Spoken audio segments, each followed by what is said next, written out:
interested in studying abroad because I want to experience new cultures and new things. Everyone that I've talked about that has studied abroad has only had good experiences, and I think it's a great way to open up to another country besides Canada. So right now, everything's open. I'm not going to limit it by a certain continent. So we got involved because we had friends that went to Malawi, Africa last year in 2012, and they were really close friends of ours, so we were like, well, let's see what this trip is all about.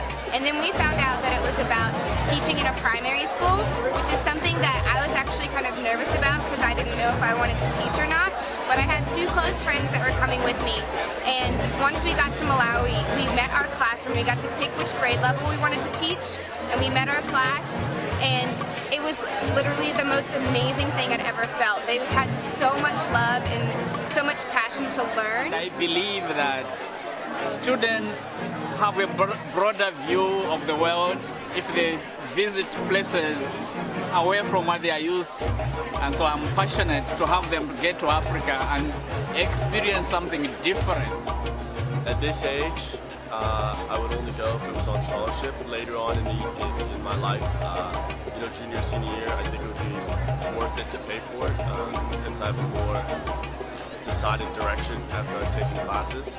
But at this stage, definitely looking for scholarships. So I know study abroad can be really expensive, and it kind of breaks people's hearts because they're really hopeful, they really want to travel and learn something new, but they don't think they can afford it. I felt the same thing when my best friend who wanted to go to Malawi, Africa, she's like, you have to sign up with me, and I was like, oh, okay, thinking that I would just sign up and then, just not go. But I ended up applying for a scholarship, and I was like, if I get this $1,000 scholarship through the College of Liberal Arts and Sciences, then I know it's a sign that I just need to work really hard, save my money, and it'll work. We really ask for the bare minimum that a student needs, because we know that it is difficult for students to raise the money.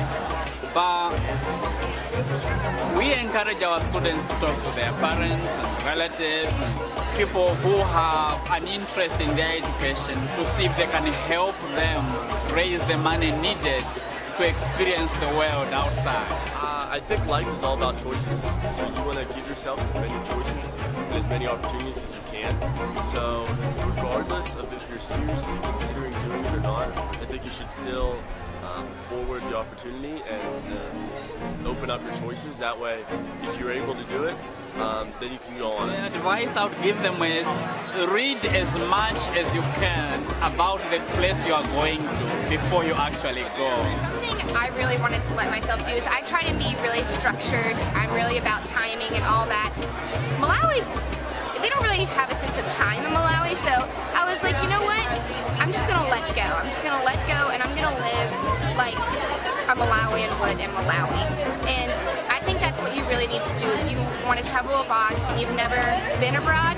You need to set some goals, and my goals were really to kind of learn about the culture and learn about teaching, because I'd never taught before. This was my first teaching experience. So set a couple goals, but also just immerse yourself in the culture. Really live the experience and let it influence you, and let go of anything holding you back.